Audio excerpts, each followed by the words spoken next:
Hey, you're listening to episode 3 of the TA Pedals podcast. I'm Tristan. And I'm Stephon.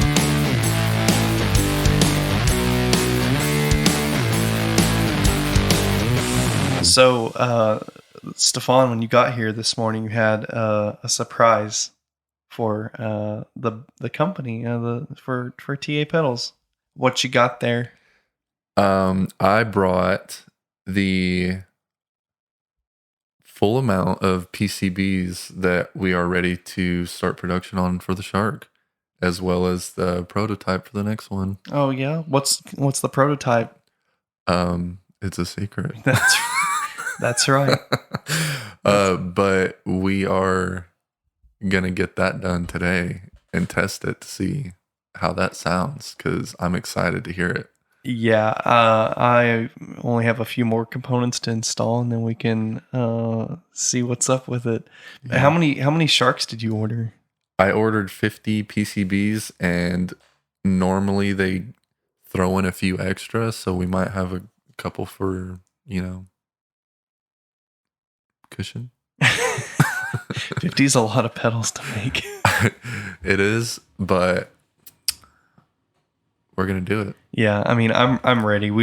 I spent 3 hours yesterday testing different resistors and stuff just to make sure, like 100%, that we're satisfied with the circuit. And it sounds crazy. Like, it's kind of a weird pedal for me because it's actually the first like amp in a box type thing that I've had. Mm-hmm. I've played a couple before, but never the like British voiced style ones. Mm-hmm. So it's weird because it doesn't function exactly like a distortion pedal. I mean, it is a distortion pedal, but like you have to keep in mind that it is an amp, kind of. Yeah. So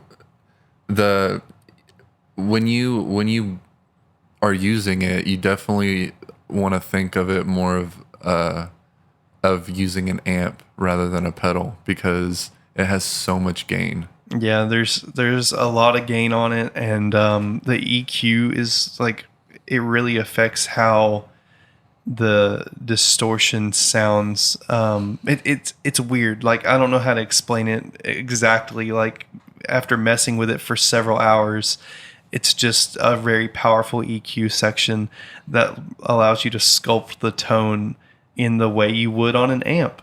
And I'm just not used to that yet. Yeah. Like, even after spending so much time prototyping and stuff, I've got to think of it in a different way. Like, for example, this morning, whenever I put my overdrive in front of it, like, there's no way I would normally have an overdrive going into a regular distortion pedal. But when I changed the way I thought of it, and I was like, well, it's the same thing pretty much as if I had an overdrive going into an amplifier. It like tightened the Shark up in a really nice way, and it gave me like a really, really usable, saturated, heavy tone. Mm-hmm. And I was really happy with it, and it got me really excited because, I went back and forth quite a bit on like how much use am I personally going to get out of it. Even if it's an awesome pedal, I don't normally use amps in a box. And when I put the overdrive in front of it, I was like, that's sick. Yeah. It sounds so good. Yeah, I really like I like the definition of sound that it gives off. It's very nice. The distortion is very clean, and it's not overpowering. Yeah, like it really like retains the clarity of the notes. Mm-hmm. And honestly, that's like a prerequisite for anything I use now. Back when I was first starting out, I would just go directly into my amp, because so many of the distortion and overdrive pedals that I came across, it muddied my tone up to the point where you couldn't even really hear what note I was playing. It was just like white noise. Yeah. And then like the first pedal that I bought that really changed my mind about that was the Horizon Devices Precision Drive. Like, I can pretty much dime that thing and turn everything up to 11, and it still retains the clarity of the notes. Like what's the point of having distortion on your guitar tone, like in your guitar tone, to the point where you can't even tell what note you're playing. Yeah. It's too much. But I was inexperienced and I didn't have access to, great quality gear. And so it really, like, that type of pedal opened my eyes. And so that's what I look for in pedals now. Like, if it gets too muddy, what's the point? Yeah, I'm just really excited about the features that we put on it, with being able to switch to the bass frequencies. Like, I've heard you play the guitar on it and I've heard you play the bass on it, and it sounds good on both. And I do want to mention that, like, we've tested it so much, and we've really, really worked hard on this pedal to get it to where we want it to be. And it's great. It really is. Like, so I'm primarily a guitar player, which you wouldn't know that by looking at our TikTok, because for whatever reason, I've just been on this kick of doing like video game theme covers on the bass. And I think it's because in general, like the 8-bit stuff, like the main melodies of the 8-bit music from retro video games tends to be like higher pitched. And so like I'm kind of taking it and putting it on an instrument that's several octaves lower, like 2 or 3 octaves lower most of the time. And I think it's just an interesting combination. And then kind of like making a metal, like injecting a little bit of metal into it, like with double kick drum and stuff. But so I'm normally, mostly a guitar player, I would say. And so when I got the Shark and I started testing it and stuff, I was like, it sounds good on guitar. Like, I'm going to flip it to the bass side of it, and test it out with bass. And it sounds so good. It makes me want to play bass more. Yeah. And that's kind of what started me on that kick of making those videos. Is I was like, this pedal, I like it more on bass than I do guitar. Even though it's great on both, like, it blew me away when I switched it, or like put a bass guitar through it. It's crazy. Yeah, and I think that, like, as far as like the TikTok videos, I think there isn't, I don't know if there's anybody doing, the themed plays on the bass guitars. Like, I've seen people play the Mario theme on guitar. I've seen them play it on piano. You're the only person I've ever seen play it on bass. So I think we kind of are tapping into something there. So do you know where that came from? Like, where the idea came from for the first one, the Super Mario theme? No. So I knew a guy named Daniel. He's a really great guy. And when I was in college, there was like an on-campus church, and I played in the worship band there. And a lot of the time, Daniel would either fill in, or he would be the lead. He would lead worship service. He would sing and play acoustic guitar or electric guitar or whatever. And he was playing bass for this one service. And when we were kind of like warming up and sound checking and stuff, he played the Super Mario theme on his bass, and I was like, that's so crazy. And at the time, I was not a very good musician, and Daniel's awesome. And so I was like, I need to be able to do that one day. Like, I should be able to do that. It sounds so cool, and I've never heard anyone play it on bass. And so I learned it, trying to sort of follow in his footsteps, because I looked up to him, and whatever.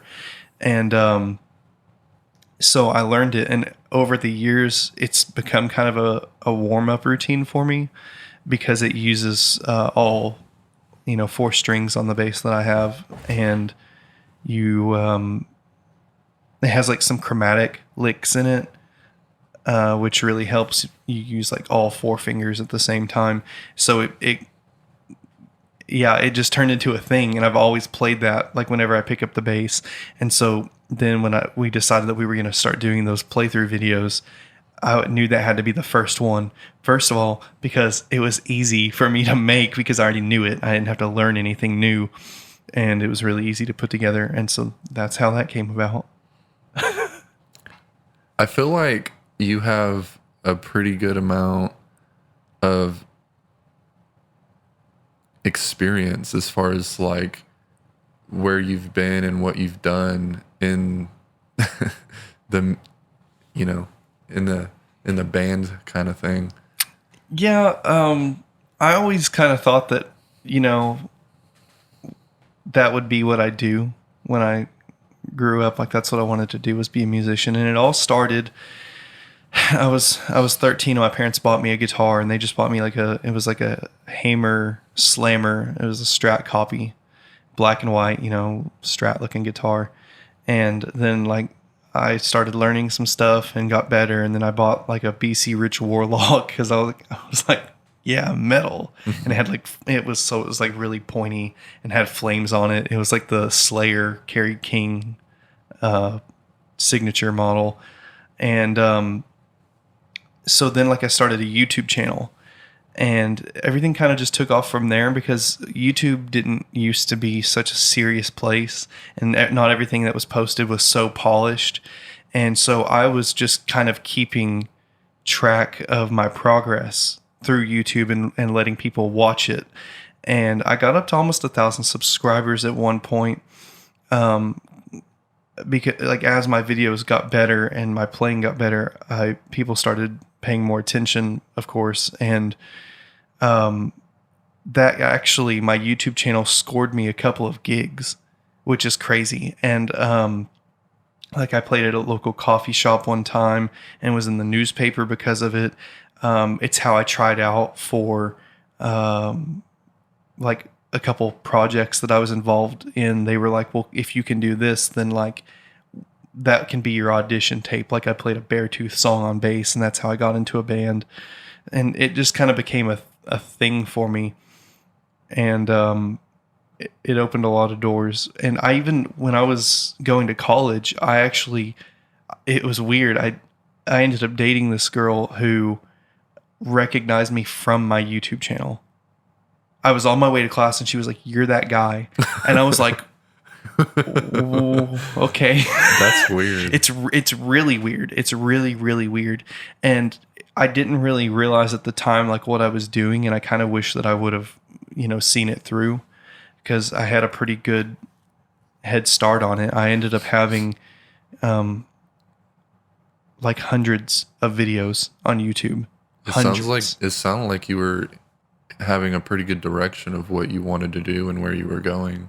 Yeah, I think that I did, but at the same time, back whenever I was doing it, it was really hard to get monetized, and the money that you would bring in would be pennies, Mm-hmm. And so like I just kind of gave up on it when it stopped being fun for me. Me and my buddies used to do some skits and put on there that were funny, but my direction changed because I fell out of love with it. Yeah, because you weren't getting any benefit from it. Well, I wouldn't say I wasn't getting any benefit from it, but I knew it wasn't going to be my career. And so then I just took a different approach and started doing things for fun. And when they weren't fun anymore, I decided to stop. And that's kind of how I've lived my life since then. Well, I mean, I don't know how we're going to keep this thing fun forever, but this ain't changing. Well, I mean, the pedal thing for me, it's interesting. Yeah. And my brain needs to be stimulated. Like at my day job, I'm just a monkey, Like you could put anyone back there doing what I do. I know. But when we're doing, yeah, because you do it too. But it's like whenever we're doing the pedal thing, it's like a puzzle that I have to solve, and we encounter a lot of issues, and we have to troubleshoot and think logically about how electricity works and circuits and what's connected where and why it might be happening. And it just gives my brain something to do. So it makes my brain hurt sometimes. Oh, me too. Like there have been days when we spent hours, troubleshooting and doing, doing the thing. And when you left, like my brain wanted to shut down. Yeah. Like I was like, I literally like, I feel like my forehead's burning. I had a hard time driving home one of the days we were working on the squid circuit. Like my brain was so fried after that. I was just like, I mean, yeah, it can be a nightmare. And given how new we are to all of this, I just started making pedals January last year. We've learned a lot, yeah. and like it's a real brain buster. Brain buster. Yeah, Billy Madison reference. Yeah. Got any more brain busters? Oh crap. But anyway, did you ever do the YouTube thing? I did have a small YouTube channel whenever I was doing a lot of when I was younger and I played a lot of video games. I was when Black Ops 2 was really, really big, and I was in the master leagues doing competitions and stuff like that. I had put out some YouTube videos and they seemed to be popular. And I had one YouTube video that was pretty popular so like they're on the Easter egg for Buried, the zombie map. I had a team with me that we were trying to do the Easter egg, and I had a teammate that couldn't, like at the end you have to like do these target practice things, and each team has their own set of target practices. And my teammate behind me, he kept missing his last shot. So I did all my target practices and I turned around and hit his, and we got the Easter egg, and we were one of the first people to do the Easter egg and get a YouTube video out. So it was pretty cool. Yeah, that's crazy. I didn't know that you were like a Let's Play guy. That's pretty cool. I can see you doing that, honestly, though. Yeah. I mean, it was kind of weird, and it was short lived because it was too stressful, putting out videos all the time and trying to do something new and different when it's all the same. It's always all the same. Like it's the same video over and over and over again with just a couple of different variables, and that's not what I wanted to do, so I dropped it pretty quick. Yeah. What was I gonna say? I don't know. Yeah, I wish you could read my mind. I had it. But sometimes I can. That's true. I think what I was gonna say is like I was gonna start a Pokemon channel where I played like through all the games because I'm really knowledgeable about Pokemon, and I've been playing the games since they were black and white. And not black and white, the Pokemon games, but the Game Boy, yeah, the old school, the Game old school Boy, Game Boy. yeah. I remember playing Blue at my grandma's house when I was like, I guess I was like 7, and catching Mewtwo and like freaking out and stuff. But like, I remember what I was gonna say. I'm with you on the having to post videos all the time that are kind of the same, because I think one of the biggest things about any kind of streaming platform and gaining popularity on that and making it like a revenue stream is consistency and posting regularly. Mm-hmm. And it's a full-time job. It is. It really is. And even though like video games are fun and all that, like it's less fun when you are, I feel like, being pressured to post content and come up with new ideas. Now, some people, just like with anything, I feel like it just comes to them naturally. It's like the universe just hands them ideas. Yeah. And those are people who are the most entertaining, I think. Yeah. Instead of having to reach for new content. Yeah. But that's very true. It's like that with, any industry, any business, whatever. You're always having to come up with new ideas to post stuff. It's just the world we live in. Yeah, and that's what I like about making pedals is we don't have to put out things so often, so we have more time to focus on what we're doing and put something out. Like when we do put something out, it's really good because we put a lot of thought into it. Oh yeah, that reminds me. If you're listening to this right now, it is, what is it, February 23rd? Is it 20? I think it's the 22nd. Oh, it's the 22nd. Wow. Okay. Well, it's February 22nd, and we put out a video today about a local repair shop in Fort Smith. Cousins Music. Cousins Music Repair. Yeah. Cousins Music Guitar Repair. Fort Smith, Arkansas. Yeah, so it's a whole video. It's like about 6 minutes long or something like that. Just about the history of Cousins and the shop owner. His name's Bo. Great guy. We went and shot some footage, took some pictures of his store, and the video I feel like turned out pretty good. It's kind of just a shout out saying like, hey, there's this shop downtown Fort Smith. You know, Fort Smith needs this kind of thing. It gives information about where you can find him. So if you haven't seen that video yet, definitely go watch it and check it out, and check out Cousins. Bo's a really great guy. And if you need your instrument repaired, he's the guy to take it to. I'm telling you, I've seen his work. I've seen on his social media the repairs that he's done. And I wouldn't, honestly, there's not another person around that I know of that I would take my instruments to be repaired. He's awesome. Yeah, and when I actually went into the shop to take pictures and stuff, he was working on a guitar at the counter, and he's very reserved in when he's working on a repair. Like, it's almost like nothing can, bother him. Like, distract him. Yeah, like he's like, I need to do this. This is that is his passion, like full on passion. Like that's what he wants to do, and like nothing can mess him up on that. So have you seen the picture? Okay, let me just say this. He has to be so confident about what he's doing, because wood is an extremely I don't want to say it's like extremely durable, but it's a softer material than like metal, for example. And so like if you chip the wood, if you scratch it or whatever, like it's going to be fairly difficult to fix, I feel like. And what I was going to say is, have you seen the picture on his Instagram where he's like ripping the fretboard off of the neck of a guitar?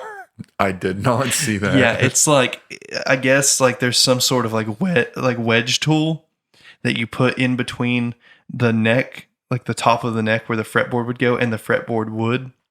Because I think the fretboards are just normally like glued on with whatever type of glue. And he's got the wedge in there pulling the fretboard away from the neck. On like an acoustic guitar, right? I can't remember if it was acoustic or electric. Electric guitars, they have those rods, and where if you loosen it up enough, you should be able to pull the fretboard off, right? No. That just adjusts the tension of the neck to give it relief or to straighten it out. That part is attached like up by the headstock and runs down the neck. Uh-huh. I'm not sure if it's bound by the fretboard. I can't remember, but the fretboard isn't bound to the truss rod. Oh, okay. It's just like underneath. There's like a path that's carved down the middle of the neck. It just kind of like determines like the concaveness of the neck, or convex, and and you want to try to get it as straight as possible, and the tension that's on the neck because of the strings pulling on the headstock, there's a lot of pressure. It can make the neck concave, and so you have to adjust the truss rod to get the neck straight again. And so to pull the fretboard off of a guitar would make me so uncomfortable. Like I don't think that I could do it, but he's just been doing it for so long that I guess it's like not a big deal. Yeah, it makes sense. Well, it might be a big deal. He might be nervous about it. I don't know, but either way, he knows what he's doing and knows how to fix it. So yeah, I mean, if he knows what he's doing, then he knows what he's doing. Yeah, exactly. Like, I don't know. There are certain things that I'm comfortable doing to my guitars, um, but it's very basic. Like, I can change the pickups out. I can polish them. I can polish the frets. General maintenance and cleaning and things like that. But if I were to have a broken headstock, if I were to have, anything like that, or if I needed my guitar to be refretted with new fret wire, there's no way I would try it myself. Like, there's no way. And Bo said that he started off repairing his own guitars and his friends' guitars when he was younger. So, like, I'm just saying kudos to him for like giving it a shot, because it would be nerve-wracking for sure. But yeah. Yeah, I'm excited to get that new guitar. Oh, yeah. I was thinking about that earlier today, actually. So for all y'all haters out there, all y'all's haters, all y'all haters,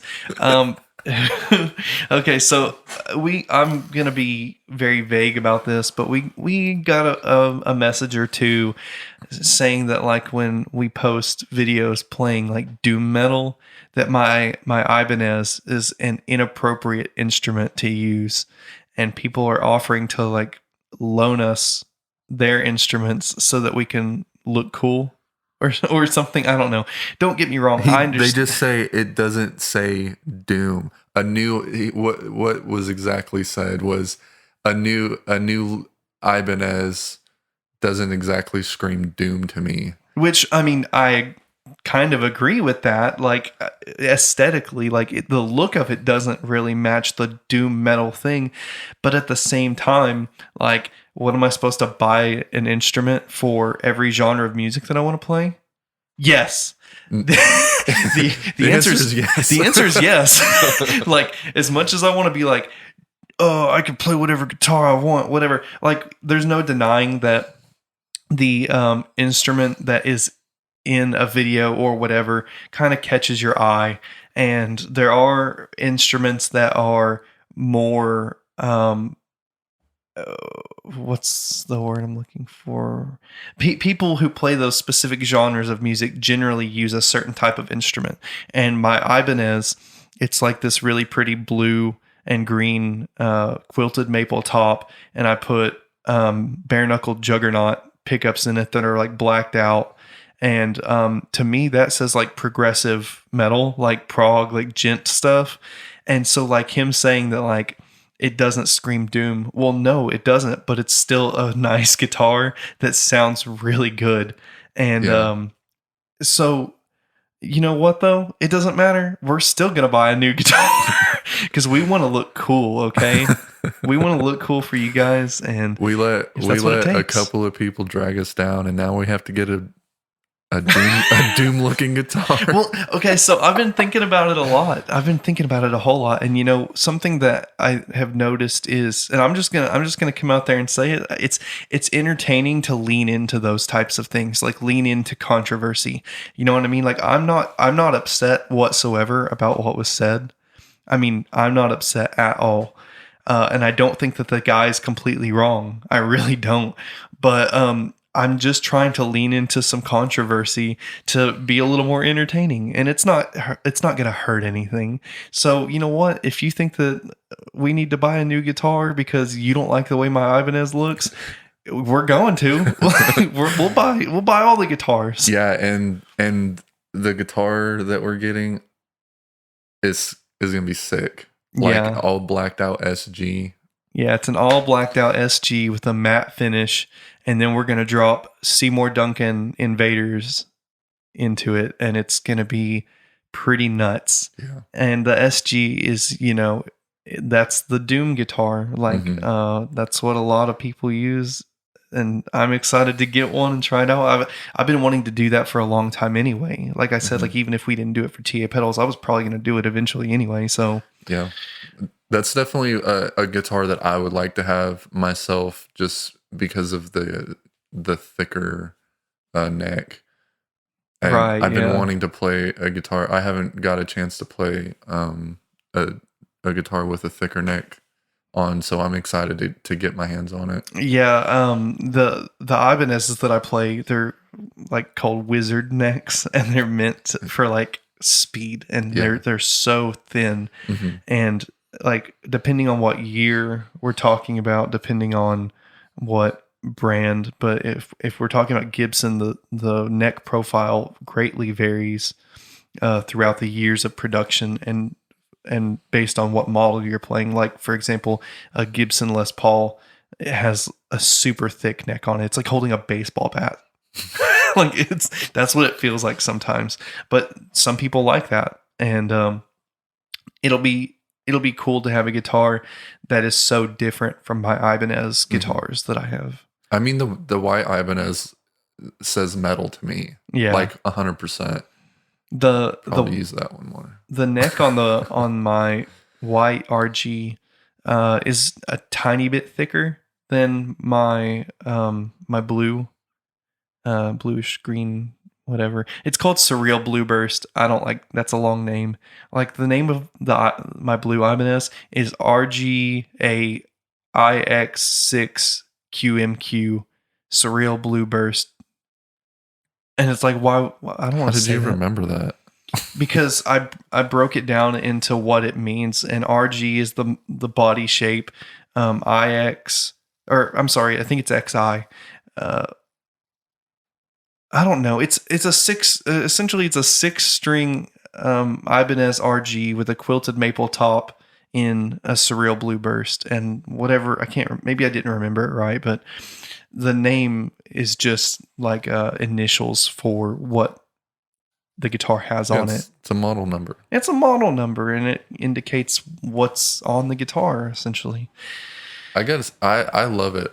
I don't care what anyone says. I love that guitar. If I could buy it from you, I would in a second. Yeah, it's one of those guitars that, like, I'm never gonna sell it though. Yeah. Like,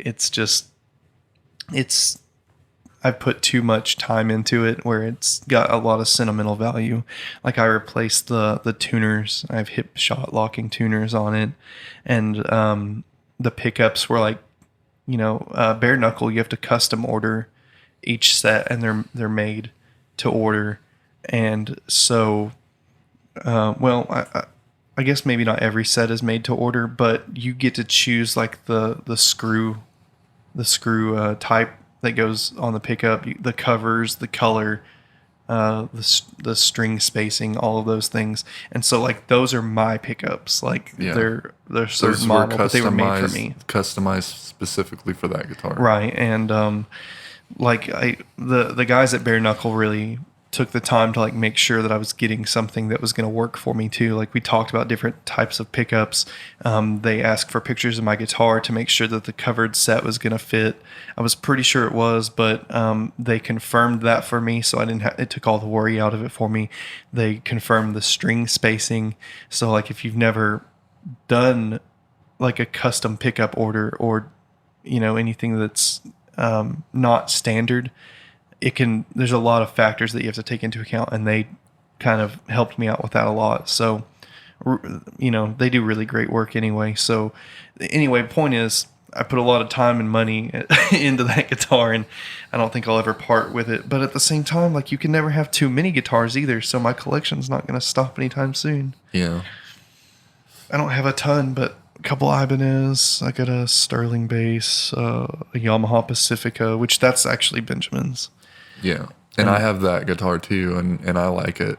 Yeah, it's a good guitar. Yeah, it's a decent guitar, and I can't wait to get mine on the SG. Yeah, for real. Whenever I got that guitar for Benjamin, I had like a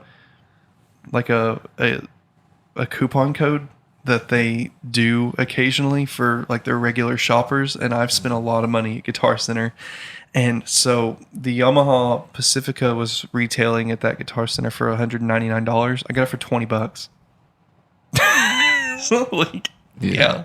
So I got it for Benjamin, and I was like, well, I can just upgrade it along the way, put new pickups in it and things like that. And then like whenever he's ready to start playing guitar, if he wants to, which I think he's going to, thank goodness, then he'll have a solid guitar to use without having to worry about like the instrument quality holding him back. Yeah.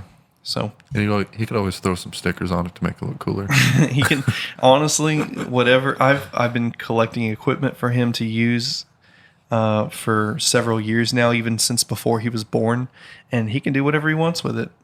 That's why I got it for him. Like it's his stuff, and whatever he wants to do with it, it's his. I think it's important to, I'm not going to force music on him, but I'm going to definitely make sure that if he's interested in it, he has what he needs to experiment. So got to pass that guitar, passion along Yeah. to the next.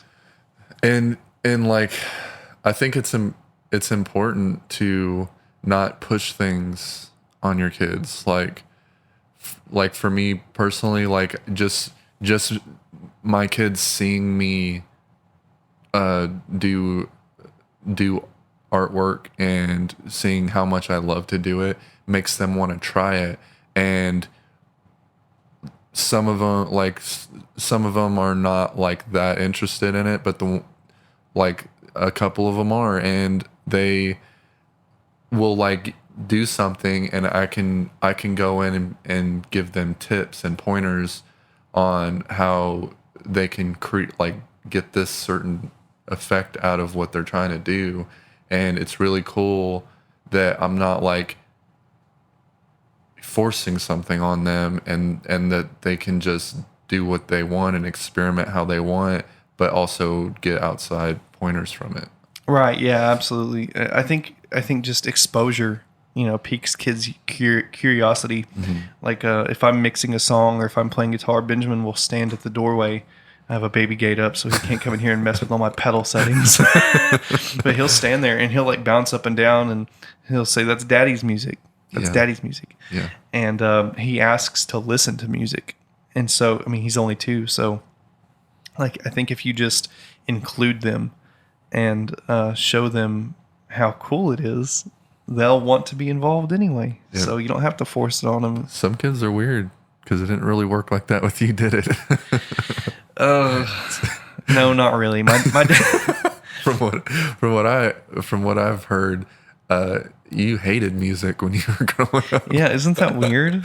Like when I was a kid, and me and my parents would be driving around town or whatever, and they'd have the radio on, I would ask them to turn it off because I didn't want to hear anything. Like I was like, music is stupid. And I think growing up where I grew up in the Midwest in Oklahoma, when people say, yeah, I listen to everything, they mean like the little bit of R&B that's on the radio, pop and country. That's it. That's everything to them. Yeah. And so that's pretty much all I was exposed to. And so I was like, this sucks. Like this music sucks. And now I like pop. I like a little bit of country, but there's so much more out there. There's, like we talked about, a couple episodes ago, there's so many genres and there's so many people with a unique take on music. And there's a lot to explore. And if you just listen to the radio, your scope is so limited, I feel like. And that's fine. Like as long as you like what you're listening to, I guess that's all that matters. But yeah, I hated music. It really was a struggle for me to get into music. And the thing that changed that for me was Linkin Park. And you know what? I didn't really care much about music that much until I heard that band as well. Like, and that's what's crazy is like we're a couple years apart, but we have so like a similar background as far as like what got us into music, like what really like inspired us as far as like relating to a music, like a band or lyrics or anything like that got us into that mindset of I like music, I like this music, and that's the kind of music that I want to look for in the future. Right, yeah. And I mean, like, I think that Linkin Park did that for a lot of people, Yeah. which is nuts because like they're a prime example of like a band just doing what they want to do and making the music they want to, even when people tell them that they shouldn't do it. Like there's a Mike Shinoda, you know, the rapper guitar player. He and singer, I guess too. He does it all. He's one of my favorite artists, and he's had a few side projects throughout the years. And he had I don't know if you ever listened to the his project Fort Minor. I have. Fort Minor's awesome, and he has a song where he's talking about where like a record producer or someone from like the label came in, and they were like, "Hey, like maybe you shouldn't do the rap thing. Like maybe you should just play keyboards." And he was just like, "Why? Like why? Like this is working. Like why? Like people like us for who we are, and we've gotten to this point. Like we're gonna keep doing the music that we want to do." And so it was so different, and it incorporated so many different styles from like you know them having a DJ. So there was like a lot of sampling and electronic elements, the rapping, the screaming, the heavy guitars, like all of it. It's just crazy. And so that's what I liked about it is it was the first band that I came across where they didn't put a boundary on what they were supposed to be. They just made cool music, and I was like, if they can do that, then I could probably you know do something like that too. Like it doesn't have to fit in a box. Yeah. And Open that box. yeah, who doesn't like opening boxes? Callback. It's called a callback. Who doesn't love opening boxes, right? And so, yeah, Linkin Park is really one of the bands that got me started on my guitar journey in general. Yeah. I've said it a million times, and you know, a lot of people say things like this, but they literally changed my life. They really did. I don't know what I would be doing now without music, and I don't mean like they saved my life. Like I was, you know, a lot of people say, "Oh, your music saved my life. I was in a depressed state," and that's all good, but that's not what happened to me. It just changed the course of my life. They put you on a path that led you to what you love to do. Yeah, exactly. They got me into heavier music that was more guitar centric instead of, you know, like 90s pop is like all drum samples and keyboards and you know synth and all that, and that's cool too. Like I said, I like that. But I had already kind of started thinking about playing guitar and wanting to play it. And then when I heard Linkin Park and like the heaviness, and yet most of the riffs are kind of simple, but it was so effective and it served the song. It really showed me what was possible from a few different aspects on the guitar. So yeah, it just made me want to do something different. And it set me on a path of listening to heavier music. And as the years progressed, my taste just got more and more heavy. And it got me into emo music. Like Escape the Fate was another really big influence on me. And then I started listening to things that were more technical. And then things that were very technical, like Rings of Saturn and Periphery. And it's just kind of, that's where I've been with the whole thing. And now that we're making pedals, we have a reason to explore other genres again. Yeah. Like I like trying to use our pedals to fit within the context of different types of songs like shoegaze and doom metal and stoner rock and all those things. And it's kind of cool. It gives you some different textures to play with. Mm-hmm. What do you think that once we have released the Shark and you have one, what do you think that that's going to make you personally gravitate to as far as like a tone? What does it make you think of? It's definitely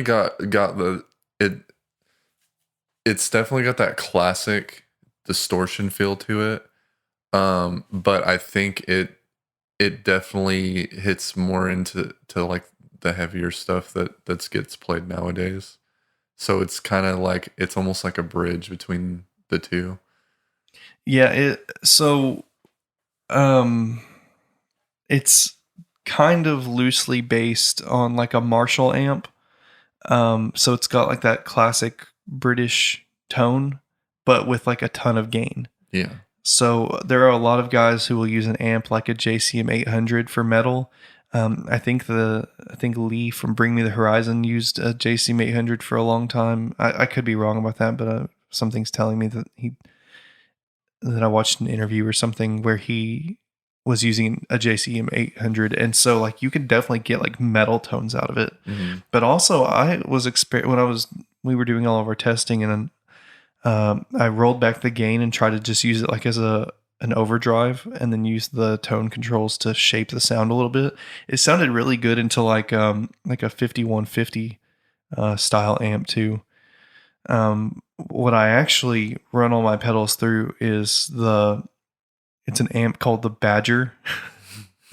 It's an amp by the company Sir, and I don't have the actual Badger, but it's modeled in my Axe Effects, and it's a really good clean amp. And that's the amp that I use to do pretty much everything. Like I tried a ton of different amps, like the Shiver Clean on the Axe Effects and the Vox models, like the AC30 model, and I just keep coming back to the Badger.